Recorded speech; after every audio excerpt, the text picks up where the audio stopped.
Hello, this is the Alternative Divorce News Flash. Yesterday, I read that you can now have a civil partnership, or certainly will be able to very soon, even if you're not gay. So heterosexuals are now permitted to have civil partnerships, just as um, single-sex couples can quite rightly also get married.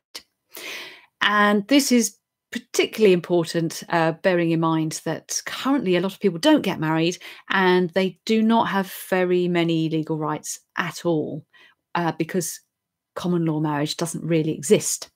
So I think that's a great news. It's a shame that so much public money had to be spent with the government trying to stop that happening for some reason. I don't understand why.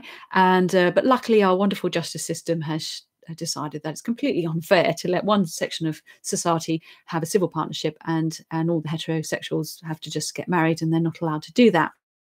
So that's great. And it was just the news flash really is to say that when it comes to divorce, it's pretty much the same thing. It's the same forms. It's the same process. But I just thought I'd just check it out and see, are there any differences at all? And there's a couple which I found on Wikipedia. So I'll be interested to know from the lawyers out there whether these are in fact true. So just so you know, if you decide to have a civil partnership with your opposite sex spouse rather than to get married, there are a couple of differences according to Wikipedia. Now, the contracts of marriage and civil partnership are very similar, though there are some technical differences, and here they are. Venereal disease is a grounds for annulment of marriage, but not a civil partnership. So if you decide to have a civil partnership and there's a case of venereal disease, you're apparently not allowed to use that as a grounds for divorce, or for your annulment, rather, I should say, of your civil partnership. However, I imagine you could probably put that under unreasonable behaviour, something like that. I'm sure you'll get around it.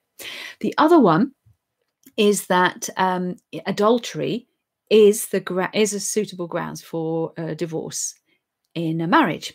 But if you want to annul your civil partnership, sorry, adultery apparently doesn't count, which is quite interesting, isn't it?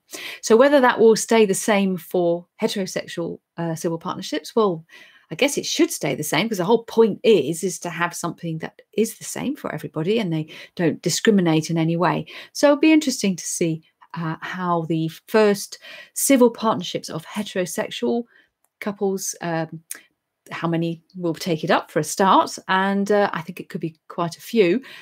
And how many of those then find that if it doesn't work out, that until we've got, to be blunt, until we've got no fault divorce, which kind of solves the whole problem really. At the moment, we don't have no fault divorce. So if you do want to get divorced in the first year or two, you do need to give a reason, a grounds for the divorce.